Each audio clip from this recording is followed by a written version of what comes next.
Okay, pocket, I see you.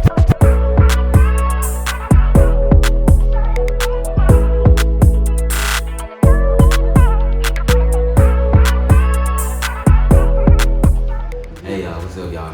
What's up? It's Quentin. It's Katara.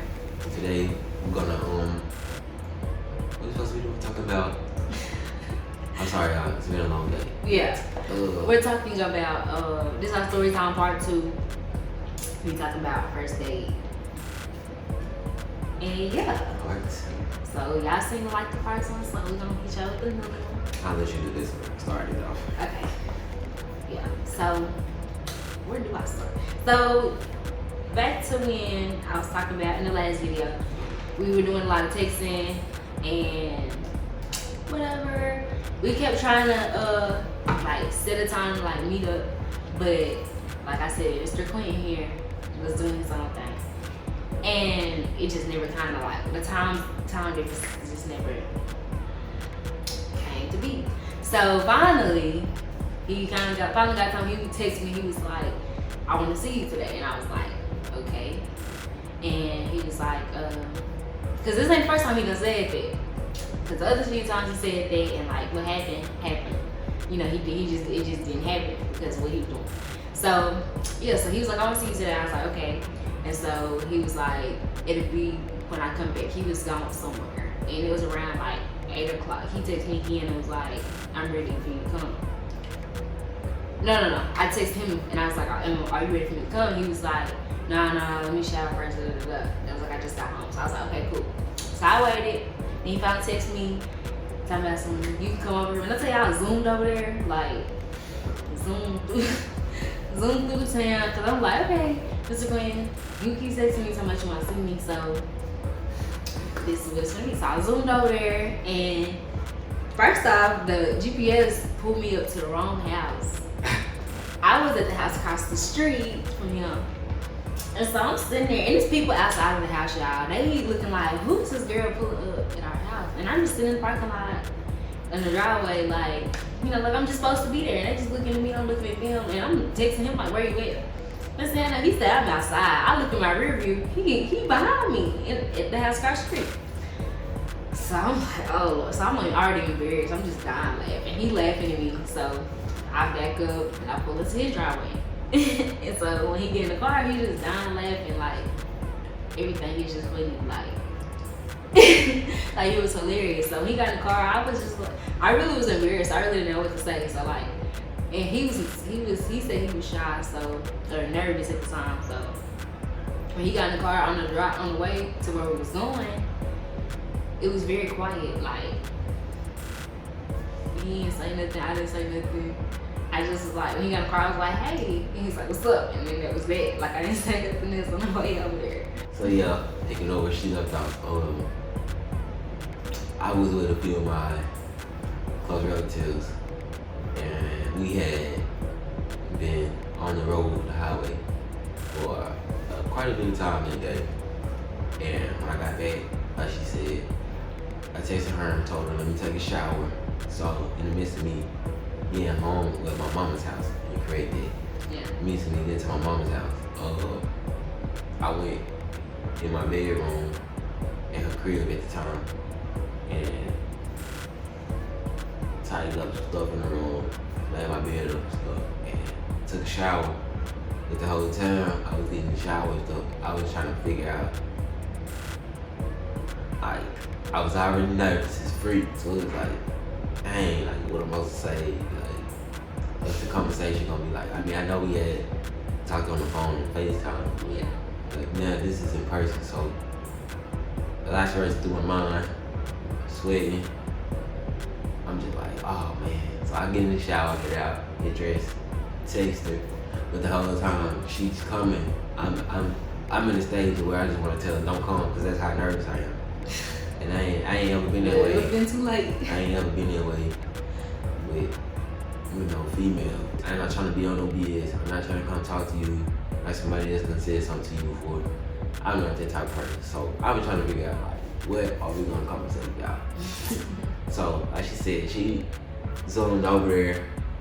Literally about, I zoomed over it was there. fast, like about 3 to 5 minutes fast. Yeah. And she pulled up at the house across the street from my mama's. I was like, look, this in the car, and she said she was here. But I just couldn't help but laugh. I was just like, shaking my head laughing. So That's what the GPS told me to go. I'm like, why is she across the street? So I told her, I'm like, I'm behind you. She backed up, hit me up. I couldn't help but to laugh so much because it was just funny. Like, why did my what you call it? The GPS see you over there? Well, actually, it didn't really tell me which way. Like, you just said arrived. And so I was just like, yeah, I don't understand it. It's like a couple times I ordered pizza. A couple people did the same thing, and I didn't do nothing but laugh. Or they had drive by back and forth about 3 or 4 times before they found it. So like, you did good. It's supposed to be. I mean, it's still one time. So I just assumed it was that one right there to my right. So I was like, we get in the car. He was quiet, but I feel like it was more because of me, and I feel like she was waiting on me to initiate to say something. Yeah. But it was because I was nervous. I'm like, yeah, he had on his I done been through some tough times. And this was around quarantine, y'all. I didn't mean to cut you off though, but this was around quarantine, y'all. So we couldn't go nowhere.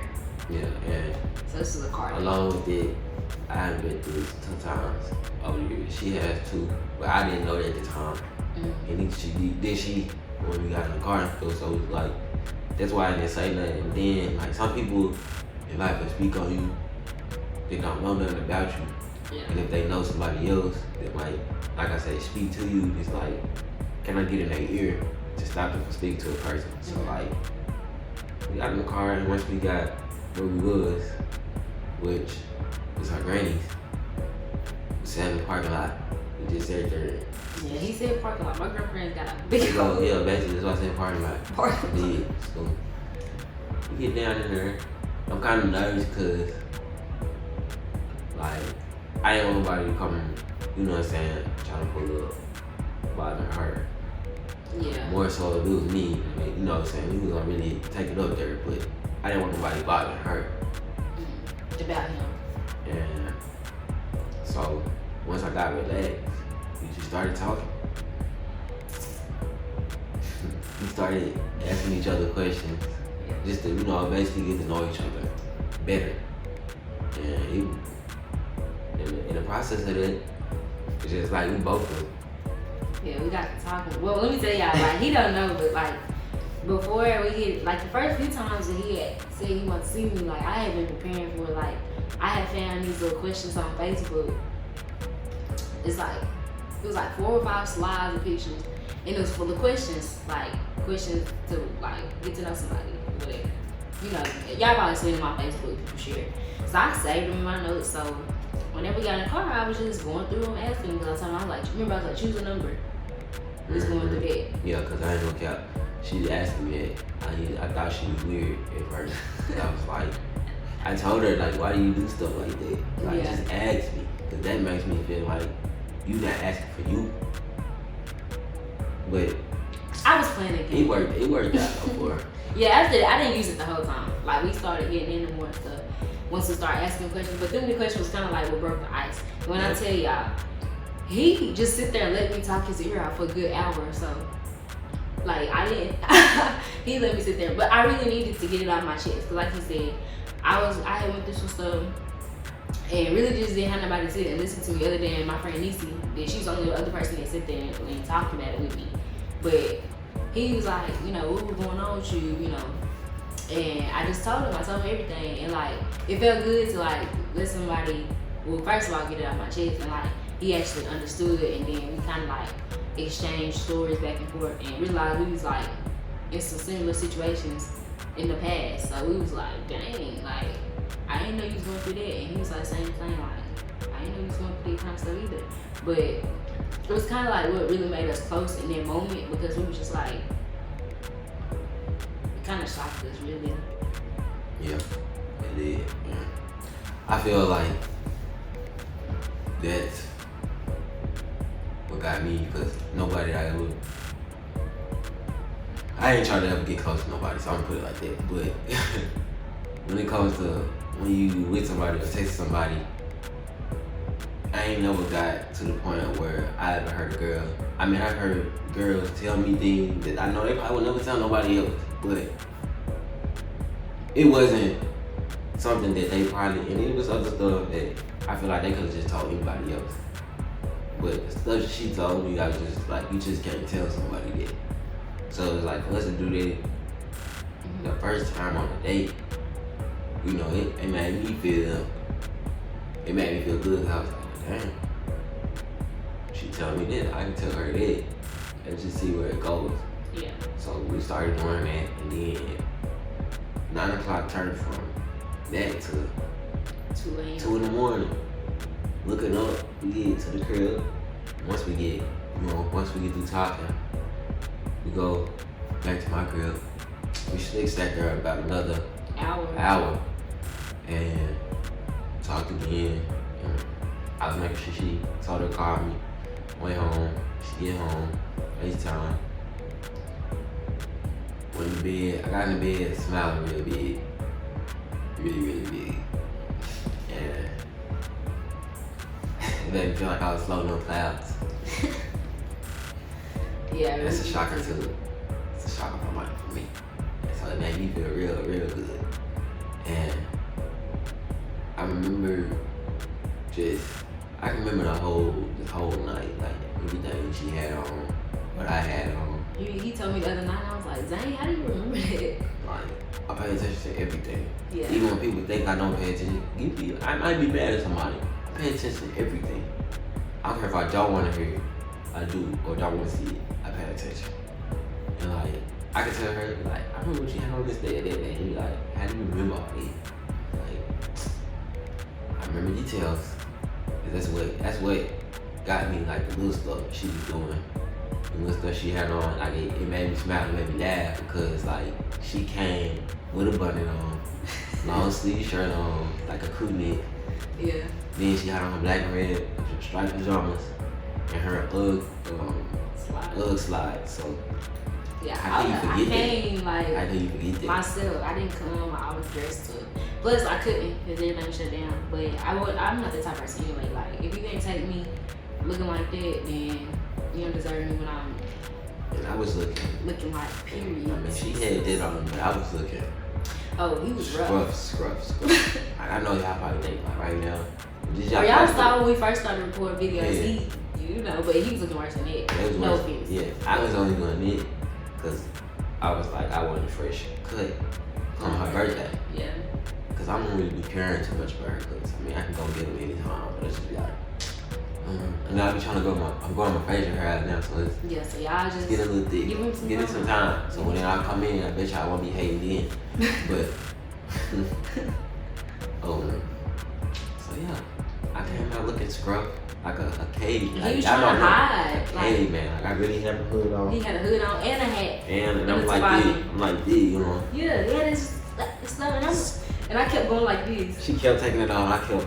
Yeah, put it back on. I'm like. She's like, you don't have to. So when she told me that after like two or three times, I was like, okay, well, shit. I just didn't want to be her looking at me like, damn, like, look at your hair, look at your face. I'm not that kind of person. It was some stuff that I was, like I said, just trying to take her of, trying to figure out, because it's kind of hard sometimes when your parent, as a man, I'm gonna put it like that, as a boy going to a man, it's kind of hard sometimes to figure out things on your own when your parent didn't have a parent that taught them certain things so they can teach you. Yeah. So some stuff I struggle with, some stuff I'm getting better at, and sometimes be a challenge, but I'm getting better at it. Yeah. And opening up. And that was the whole thing. I just wanted him to open up because I knew he was quiet. He was telling, and like when we was texting, he would tell me that. But like his personality through texting, that's what I was expecting when he was in person. So when he was like all sheltered and shit, I'm like, dude, get you like, you know, like I was like, basically we've been talking, like talk to me the way you've been talking to me on the phone or like in the messages. And like for me, it just felt good to me to have somebody to like listen. And that was my big thing. I told him, I was like, thank you for listening. Because a lot of dudes don't do that. Like, they don't sit and just hear what you have to say.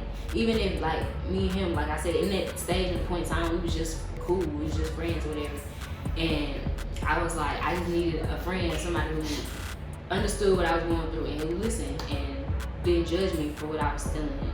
And you could tell, and I let him know that I wouldn't judge him for what he told me, and that kind of opened up a big, like, communication vector for us, because ever since then, we just been like each other's confidant. Like, he tell me whatever, I tell him whatever, and it stays between us. And that's what he always told me, like, I know whatever I tell you gonna stay between us, and whatever you tell me gonna stay between us. And that's how we got so close. Cause after that day, it became another one and another one. Like, we started hanging out almost to where it became every day. Around May, the end of May, June, it was like we was hanging out every single day doing the same thing. Like, in the car talking, in the car watching TV, or, you know, on the phone watching Netflix, eating pizza. Cause that was our favorite food this summer. Real dates, like in the car, almost every single day. And it got to where a point where my mama was like, cause at first I didn't tell her, y'all. I didn't tell her where I was going. I told her about him very vaguely. Like, I was just like, just going out the zoo, you know, Quentin. Told her his last name. She's like, and she knew his sister, cause I used to hang out with his sister. Yeah, so. and she thought when it first, she thought I was my brother. She thought she was talking to my brother. Really? You don't remember that? When he told me that, he was like, my mama thought my mama thought you was Zeke. Oh yeah. I do remember that. She did. And so I told her, I was like, nah. Because see, they know his brother. They didn't really know who people was. So I did tell my mama, and it got to where I would be coming back, like, and we wouldn't even be keeping track of time, y'all. It wouldn't be like me trying to just be out all like a thief in the night. Like, but I'd be coming home at like 3 o'clock in the morning. My mom would be like, where have you been going every single day? Because it'd be around about 5 o'clock. At one point in time, he was around like 4 or 5 o'clock. I would leave and go with him, and I won't come back until like 3 o'clock in the morning. We'd be just chilling. But then it got to where we started planning our whole day together. Like, we'd wake up on the phone, what we gonna do today? And that'd be it. We'd go out to eat in like Tupelo, if y'all know what Tupelo is. But still be in the car. You know, we wouldn't go inside. But yeah, and this is how we became this. Like, we just got real close, started hanging out every single day, and our family started seeing it, and they just started getting used to each other. Like, it was like, cause they got to the point, at this point in time, we was still not together, y'all. This was like the end of May, and our families, like, we hung out so much, our families was asking us like, are y'all dating? Like, what's going on? And we was like, no.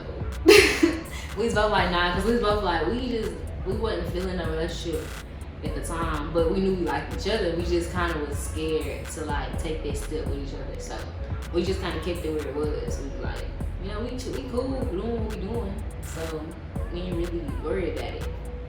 Yeah, my mama asked me one time, I got out the month and a half, she started asking me, was I gonna ask her out? And like when she said, like, huh?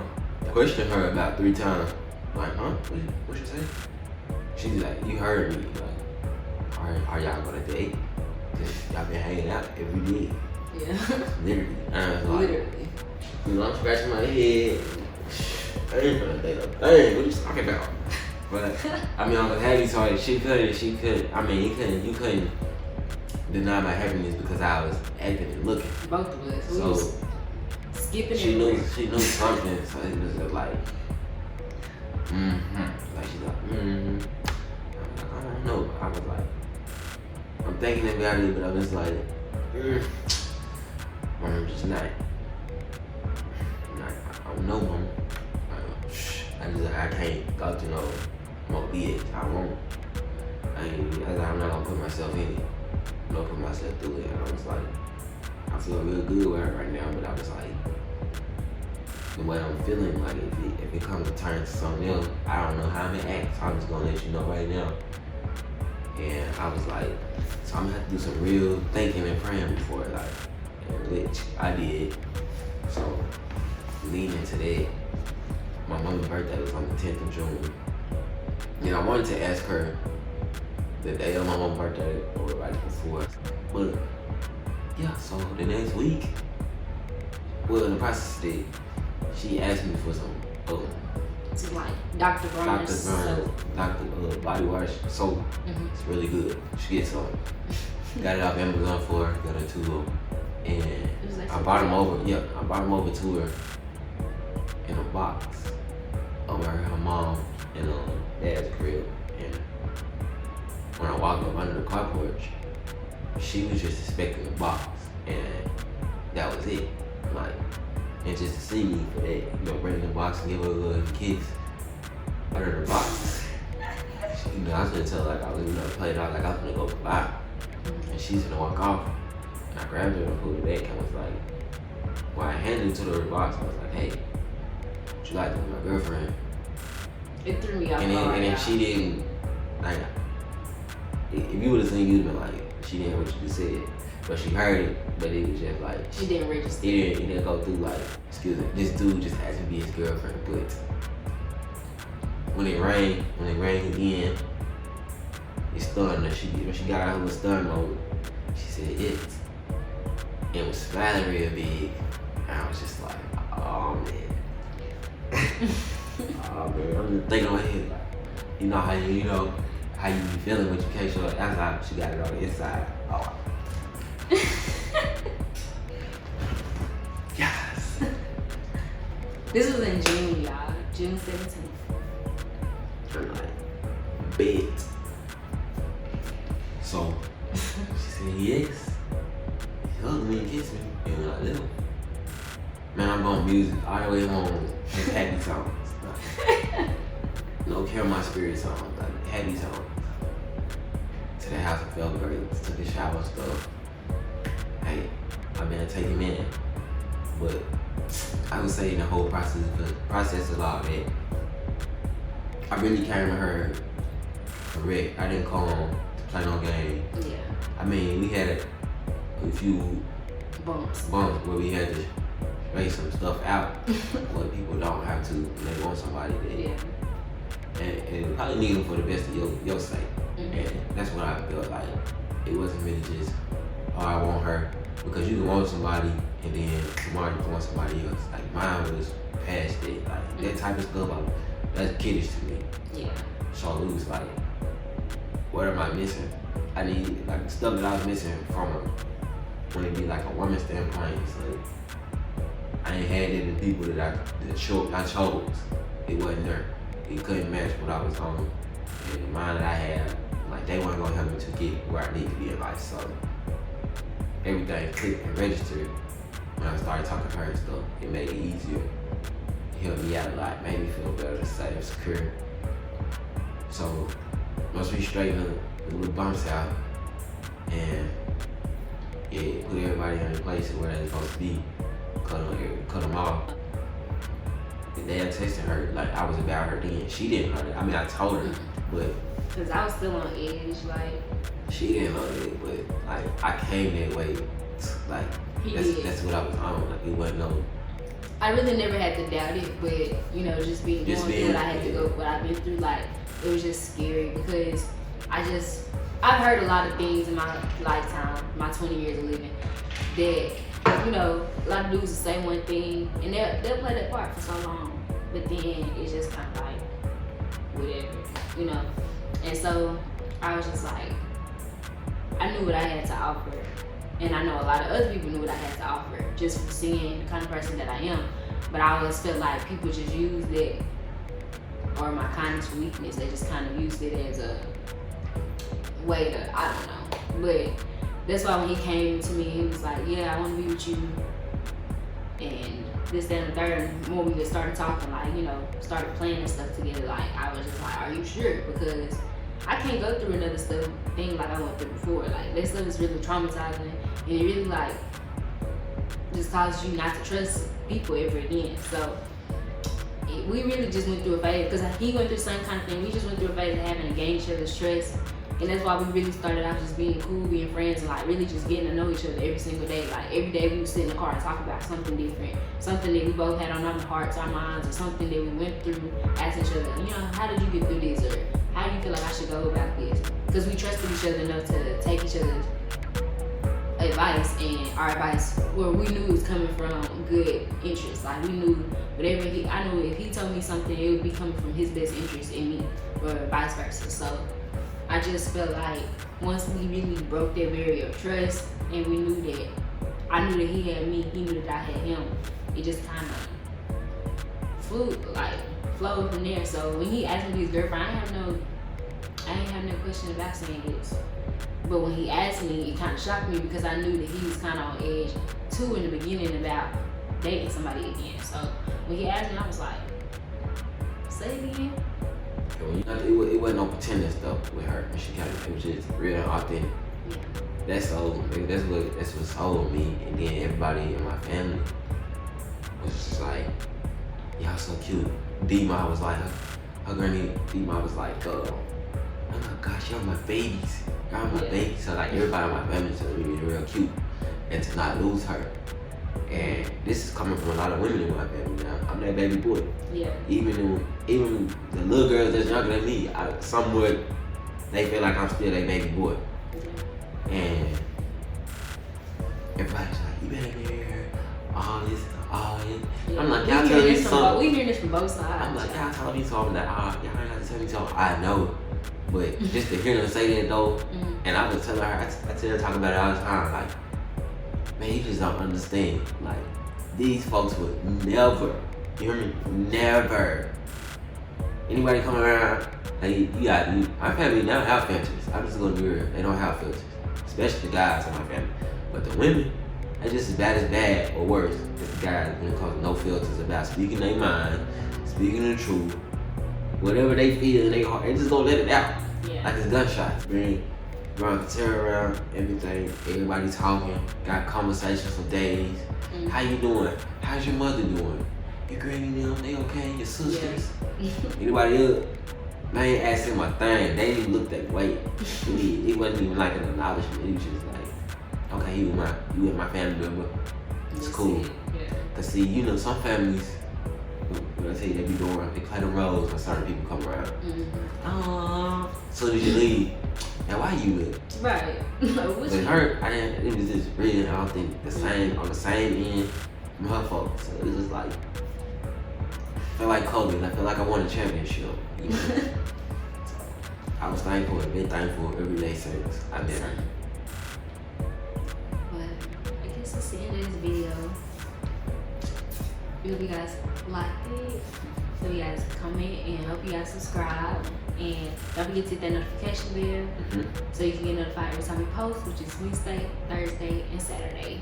And don't forget to share it with your aunties, cousins, uncles, great-grannies, great-granddaddies, great-uncles, great-aunties, cousins, little cousins, siblings, whatever it is. Just share it, you know. Show the love. Please. We're going to show you the love with these videos. Alright, well, we'll see you guys in the next video. Peace.